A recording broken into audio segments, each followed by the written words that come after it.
chamar ao vivo nossa reportagem, ainda falando de São Paulo. A Prefeitura de São Paulo estuda um novo endereço para a Cracolândia na região central. A ideia é levar os usuários de drogas para uma área com menos circulação de pessoas. É a transferência de um problema de um lado para o outro, só isso, né, Lucas Josino? Bom dia. Exatamente, viu, Sheila? Carla, melhor dizendo. Bom dia para você, para Sheila, para todos os nossos ouvintes. A gente está circulando aqui pelo centro de São Paulo, passei agora há pouco, próximo ao fluxo, ali na Santa Ifigênia, no bairro de Campos Elíseos também, justamente para ver como é que está a situação. Ainda tem bastante dependente químico, o grupo é muito grande. Semana passada foi uma semana bem difícil, teve muito confronto com os policiais militares, ônibus vandalizados e tudo mais. E também teve muita reunião. E nessas reuniões com moradores, com comerciantes do centro, ficou definido que a prefeitura agora estuda um novo endereço para colocar a Cracolândia. Ainda não chegou num consenso, não há uma unanimidade. Qual lugar colocar? Mas já há um perfil, um lugar com pouca circulação de pessoas, com pouco comércio e também com poucos moradores. Ainda no centro, mas onde? É difícil encontrar um lugar desse no centro, mas o grupo de trabalho, que envolve várias secretarias, está tentando definir isso. Nesse fim de semana, o prefeito Ricardo Nunes voltou a defender a internação com crack, dependente químico, precisa de uma autorização. A gente perdeu o sinal, rapidinho com você, mas já voltou, Josino, desculpa. Pode prosseguir, por favor. Bom, vamos lá então. A internação compulsória, que ela não é permitida aqui em São Paulo ainda, porque precisa de uma autorização da justiça, é contra a vontade própria do dependente químico, é o Estado que determina que aquela pessoa precisa ser internada, então o prefeito pediu a sensibilidade das autoridades de justiça de São Paulo, seja do Tribunal de Justiça, os desembargadores, os juízes, o Ministério Público, justamente para que eles pensem melhor sobre esse assunto, porque, segundo ele, pode salvar muita gente. É a questão da Cracolândia, que é algo muito complexo aqui em São Paulo, para a gente começar essa semana, mais uma semana aqui na Band News FM. Meninas. Deixa eu só pedir, Lucas, você passou pela área onde está a Cracolândia hoje, é na região da Santa Ifigênia ainda, né? Qual o endereço, assim, que você conhece muito essa região? Fica em qual rua, na Santa Ifigênia? Eles estão ali na Rua Vitória, do outro lado da Rio Branco. A poucos metros da Santa Ifigênia, só que do outro lado. Tá bom. Lucas, obrigada pelas informações. Bom trabalho para você por aí, que a gente sabe que você tem entradas ao vivo em outros veículos aqui do Grupo Bandeirantes, então vamos liberar o Lucas Josino. Um beijo, até mais. Obrigado, viu, Carla? Um beijo para vocês, até mais. Agora, é impressionante, né? O que a gente identifica nesse momento é uma tentativa da Prefeitura de São Paulo de fazer, me parece, o oposto do que vinha fazendo, porque um dos argumentos usados pela Prefeitura para a abordagem aos usuários de drogas era de que eram grupos enormes, concentrados ali na região da Cracolândia, e aí houve o espalhamento para outras regiões. Por quê? Porque em grupos menores seria possível você fazer abordagens mais facilmente. Esse tinha sido o argumento. A gente viu o que aconteceu. O espalhamento da Cracolândia por outras regiões do centro de São Paulo, com mini Cracolândias, com fluxos se movimentando de lá para cá, de cá para lá. E quem manda nesse fluxo não é a prefeitura não, porque eles se movimentam de acordo com as necessidades e com aquilo que eles, evidentemente, como o tráfico abastece essas pessoas, porque há traficantes que agem, né, abastecendo essas pessoas que estão ali sujeitas, suscetíveis, viciadas, já não conseguem enxergar na frente o que estão fazendo e vão se movimentando. Agora, a estratégia é o quê? É levar para um cantinho? É isso? Aparentemente, aglomerando sim. De novo. Qual que é a tática dessa vez? Não entendi. Ô Sheila, agora, o que chama atenção é o seguinte, na segunda-feira passada, exatamente uma semana atrás, dia 10 de julho, o prefeito de São Paulo, Ricardo Nunes, estou lendo um texto aqui do jornal Folha de São Paulo, tá? Mas todo mundo noticiou, voltou a afirmar que a concentração de usuários de drogas tem dinâmica própria e negou a informação de que a prefeitura tenha tentado removê-los da região da Santa Ifigênia por meio da Guarda Civil Metropolitana. Diz aqui, ó, o texto, né? Abre aspas para o prefeito. Apesar de vocês insistirem em falar que a GCM conduz aquele grupo de pessoas para algum local, a gente só faz o acompanhamento. Eles têm uma dinâmica própria. Se não fosse assim, eles não teriam ido para outro local, né?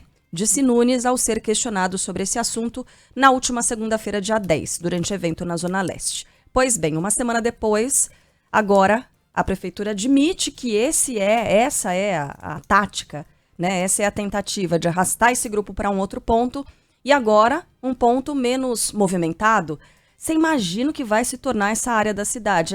Tá buscando um alvo para matar uma área da cidade, não é, Sheila? Porque se a gente tem esse grupo numa região tão movimentada, mata essa região ou deixa em coma uma região inteira de uma cidade como a Santa Efigênia. Você imagina uma área onde gente do Brasil inteiro vem para comprar equipamentos eletroeletrônicos.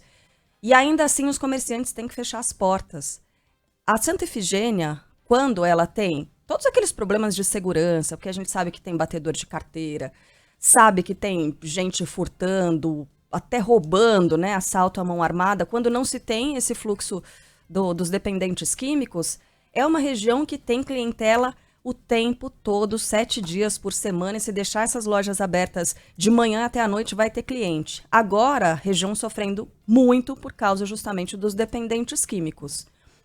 Se assim, uma região inteira entra em coma, você imagina pegar uma área da cidade que está pouco movimentada, que já não tem muita gente circulando, transferir essas pessoas para lá, você vai trazer mais vida, obviamente, para Santa Efigênia. Eles precisam disso. Os comerciantes, os moradores, eles precisam disso. Mas você vai matar uma região inteira do centro de São Paulo? O que é isso? A gente sabe que é difícil resolver essa situação. É difícil demais. Sim, uma das mais complexas no mundo todo, né? Quando você tem pontos em que há pessoas viciadas em drogas e traficantes abastecendo, né? Agora, quando a gente olha para a degradação que houve em São Paulo, desculpa, eu te interrompi, De Carla, jeito nenhum, a gente mas está trocando uma ideia aqui. a degradação que a gente viu acontecer no centro de São Paulo é muito triste. É muito, muito triste. E o que foi feito até aqui, com essa tática de espalha, agora aglomera de novo, e aglomera e põe num cantinho, que cantinho é esse? Que cantinho a gente vai enterrar da cidade? Acho que é isso que você está falando, né? Que ponto da cidade a gente vai escolher para matar? Né? Porque quando você leva essas pessoas. E a prefeitura acha que consegue, de fato, tocar o fluxo para essa região? Porque a gente sabe uma parte, infelizmente, dessas pessoas que estão sob efeito de drogas atuam também onde há pessoas, porque são pessoas que eventualmente elas vão abordar para assaltar, para furtar, para ter dinheiro para comprar droga. Então elas estão numa região de circulação porque também tem esse lado da história. É triste, mas é a realidade, é o que a gente vê acontecer. Com ataques a ônibus, como a gente viu na semana passada, ou retrasada, 50 pessoas assim, em estado deplorável. Não é um estado humano, 50 pessoas cercando ônibus ali no centro de São Paulo para invadir com pau, com pedra e levar celulares e roubar as pessoas. Tem um outro aspecto também, Sheila, que é o seguinte. Nesse fim de semana nós conversamos com um médico psiquiatra que é coordenador daquele hub, né? Que é o tal do hub, que é o centro de atendimento das pessoas nesse tipo de situação aí, né? Dependência química, pessoas que muitas vezes estão vivendo num estado deplorável, como você disse. Esse hub, ele fica ao lado do Parque da Luz. É um ponto super movimentado do centro da cidade de São Paulo. Aliás, o coordenador diz o seguinte, para as pessoas que ouvem a Band News aqui de São Paulo, não somente as pessoas da região central são aceitas no hub, encaminhadas para tratamento, então gente de toda a cidade, de toda a região metropolitana, eventualmente até de outros estados. Você que é parente, que é amigo, conhece alguém que está nessa situação, não sabe o que fazer com essa pessoa, é possível sim encaminhar essa pessoa para o hub no centro da cidade. Mas ele fica na região da Luz, ele fica numa região movimentada. Como é que vai fazer? Vai organizar a caravana das pessoas dessa área, dessa zona morta aí da cidade, para onde serão levados os usuários, né, os dependentes químicos até o hub? Porque o hub não vai sair dali, eu imagino, né? Tá numa estrutura que foi pensada, é uma estrutura do governo do estado, que tem uma equipe multidisciplinar. O funcionamento até agora, no fim de semana, foram 100 dias, né, completos dessa ação do hub. E aí o médico, Sheila, estava explicando pra gente que são 3 tipos de encaminhamento diferentes. Tem um primeiro tipo que é onde a pessoa, aquele em que a pessoa, ela escolhe, né, um encaminhamento em que a pessoa vai de livre e espontânea vontade pedir ajuda para fazer esse tratamento. Tem um outro que aí é a internação compulsória, mas com base em pedidos da família, porque isso, como disse o Lucas Josino, tem necessariamente que passar pela justiça. Né? Existe ali uma série de critérios em que a família pede, diz, olha, essa pessoa já não tem mais condições e tal. Um juiz avalia e diz, sim, essa pessoa pode ser internada, não, essa pessoa não pode ser internada.